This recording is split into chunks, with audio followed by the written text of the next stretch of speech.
हरे कृष्णा। तो आज हम लोग चर्चा करेंगे कि जो पहला वैष्णव अपराध है साधु निंदा, उससे कैसे हम बाहर निकल सकते हैं, उसका क्या निराकरण होता है। तो ये बड़ा ही महत्वपूर्ण विषय है, इसको ध्यान से हमको सुनना चाहिए और इसको समझना चाहिए। तो ऐसा बताते हैं कि वैष्णव निंदा जो है वो प्रथम और वो प्रमुख प्रथम और प्रमुख अपराध है। अपराध है। तो उसी प्रकार से जगाई मदाई जो थे, आपने सुना होगा जगाई मदाई के बारे में।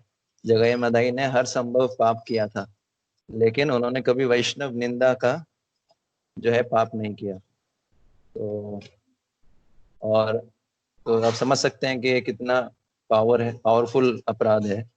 तो ये हमने चर्चा किया। हरिनाम चिंतामणि के अंदर आता है कि यदि कोई व्यक्ति है, वो प्रबल पश्चाताप करता है।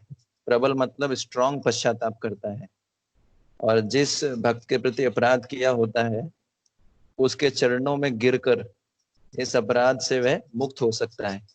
तो मतलब जिस डिवोटी के प्रति अपराध किया हमने, उसके उसे क्षमा मांगना पड़ेगा, उसके चरणों में गिरना पड़ेगा और प्रबल पश्चाताप करना पड़ेगा।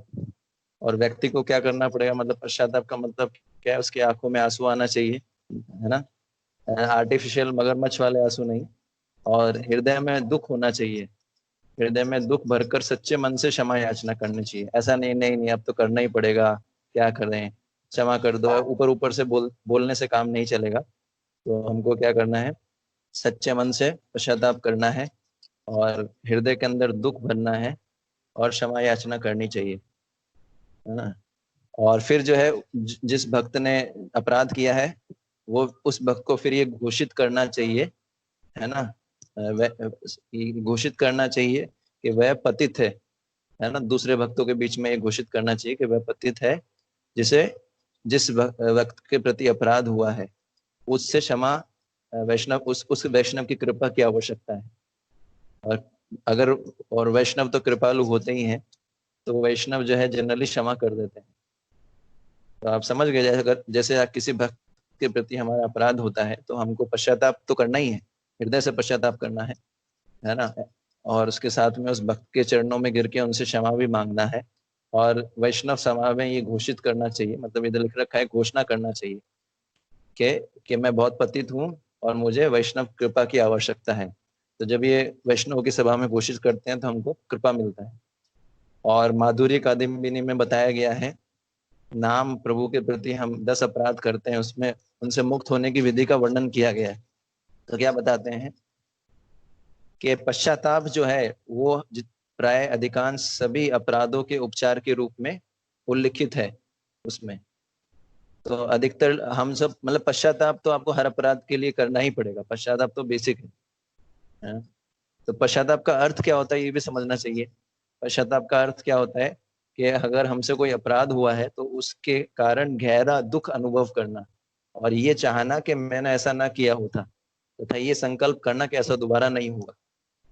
और पश्चाताप के और भी शब्द हैं जो पर्यायवाची शब्द हैं, वो क्या है, लज्जा, दुख, शोक, विषाद, ग्लानि, संताप, दोषी भावनाएं, अनुताप, विनय, पछतावा। तो ये पूर्ण पश्चाताप के अंतर्गत ये सारी भावनाएं आ जाती हैं, मनोदशाएं आ जाती हैं। और ये सारी मनोदशाएं भावनाएं मिलकर पश्चातापी भक्त के हृदय पर छा जाती हैं, जिससे उसका हृदय द्रवित कर देती है। आप समझ रहे हैं। यदि हरिनाम के प्रति अपराध करने पर भक्त ये सोच कर सच्चे मन से पश्चाताप करता है कि मुझे यही नहीं करना चाहिए था, परंतु मैं इतना मूर्ख हूं कि मैंने अपराध कर दिया है, तो भगवान क्या है, उसके सच्चे पश्चाताप के आधार पर उसे क्षमा कर देते हैं। हाँ, लेकिन कुछ कुछ अपराध होते हैं जिनके लिए पश्चाताप के अतिरिक्त भी कुछ जो है अलग से जो है अतिरिक्त पश्चाताप भी आवश्यक होता है। आप समझ रहे हैं। और मनु संहिता में लिखा गया है, मनु संहिता क्या, कि अपराध को स्वीकार करना, फिर पश्चाताप करना, फिर तपस्या करना, फिर वेद पाठ करना, ये करने से क्या होता है कि एक पापी जो है अपने पाप से मुक्त हो जाता है। आप समझ गए। और हमारे शास्त्रों में भी कई एग्जाम्पल आते हैं, स्पेशली गौड़ीय वैष्णवों के इसमें। जैसे मैंने आपको बताया था गदाधर पंडित ने जो है पुंडरिक विद्या निधि को जज करने का प्रयास किया, और फिर उनको बाद में पता लगा कि ये तो बहुत महान वैष्णव है, तो उन्होंने जो मुकुंद थे उनके साथ में, उनको बोला कि मैं कितना बड़ा पापी हूँ, मैंने उनके प्रति अपराध किया है। ये भक्ति रत्नाकर में आता है। तो फिर जो है मुकुंद चूंकि उनको रियलाइज करवाते हैं कि ये बहुत महान वैष्णव है, तो मुकुंद जो है को बोलते हैं गदाधर पंडित कि आपकी कृपा से मुझे अपनी भूल समझ में आ गई है। और फिर गदाधर पंडित डिसाइड करते हैं कि मैं इनसे दीक्षा लूंगा। ऐसे ही आप देखेंगे जगाई माधाई जो है, उनके मुख से सच्चे दुख और पश्चाताप के शब्द सुनकर चैतन्य महाप्रभु जो है उन्हें कृपा दान देते हैं, है ना। ये चैतन्य मंगल में आता है, चैतन्य मंगल में। और इसके अलावा आप देखेंगे जब भगवान ब्रह्मा जी ने भगवान कृष्ण जो थे, ब्रह्मा जी ने क्या किया था, भगवान कृष्ण को टेस्ट किया था, ब्रह्म विमोहन लीला हुई थी। जब ब्रह्मा जी को पता लग गया कि ये तो हमारे बॉस हैं, है ना, तो फिर उस समय क्या है, ब्रह्मा जी ने नाना प्रकार से माना, ब्रह्मा जी को अपनी गलती का जो है रियलाइजेशन हुआ कि मैंने बॉस से पंगा ले लिया है, ठीक है ना, कृष्ण मेरे पिता हैं और मैं उन्हीं से पंगा ले रहा हूँ। तो अपराध बोध से विवश होकर ब्रह्मा जी ने नाना प्रकार के जो है नाना प्रकार से कृष्ण की स्तुति करते हैं वो। और कृष्ण बड़े जल्दी उनसे जो है संतुष्ट नहीं होते, बहुत समय तक वो स्तुति करते हैं, तब ब्रह्मा जी के पश्चाताप से कृष्ण संतुष्ट होते हैं। लेकिन ब्रह्मा जी स्वयं को क्षमा नहीं कर सके, और उन्होंने निश्चय किया कि चैतन्य महाप्रभु के अवतार में वे अवतार की सहायता के बिना वे पाप मुक्त नहीं हो सकते। तो ब्रह्मा जी, हालांकि भगवान ने उनको क्षमा कर दिया था, लेकिन उन्होंने उनको लगा कि शायद ये सफिशिएंट नहीं है, तो ब्रह्मा जी ने डिसाइड किया कि मैं चैतन्य महाप्रभु की लीला में आऊंगा। ब्रह्मा जी क्या बने थे, हरिदास ठाकुर। तो पॉइंट यही है कि हमको जो है पश्चाताप करना चाहिए तीव्रता से अगर वैष्णव अपराध होता है, ठीक है। और ये श्रीमद् भागवत में भी बताया गया है कि जैसे ही एक अच्छे जीव से कोई त्रुटि होती, कोई अच्छा जीव है उससे कोई गलती होगी, वैसे ही उसके मन में पश्चाताप का भाव उत्पन्न होता है नेचुरली। ये श्रीमद् भागवत के अंदर आता है 1:18-31 में। जैसे परीक्षित महाराज जो धर्म परायण थे, उन्होंने निर्दोष प्रबल ब्राह्मण के प्रति अपना जो व्यवहार किया था, परीक्षित महाराज ने क्या किया था कि जो शमिक ऋषि थे उनके गले में सांप डाल दिया था। आप समझ गए, उनको अपनी गलती का रियलाइजेशन हुआ था बाद।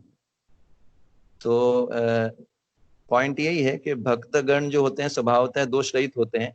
यदि कोई भक्त भूल से पाप कर बैठे तो वो सच्चे मन से उसका प्रायश्चित करता है, और भगवत कृपा से भक्त द्वारा अनिश्चित पाप जो होते हैं पश्चाताप की अग्नि में जलकर भस्म हो जाते हैं, है ना। तो पॉइंट यही है कि पश्चाताप हमको करना चाहिए, गहराई से वैष्णव से क्षमा मांगना चाहिए। तो इसके ये तो अपराध होने के बाद का चीज है, कुछ और भी प्रैक्टिकल चीजें हम लोग डिस्कस करेंगे कल, और क्या क्या कर सकते हैं, है ना। हरे कृष्णा। श्री हरिनाम प्रभु की जय। जगत गुरु शिल प्रभुपाद की जय। निताई गौर प्रेमानंदे हरि हरि।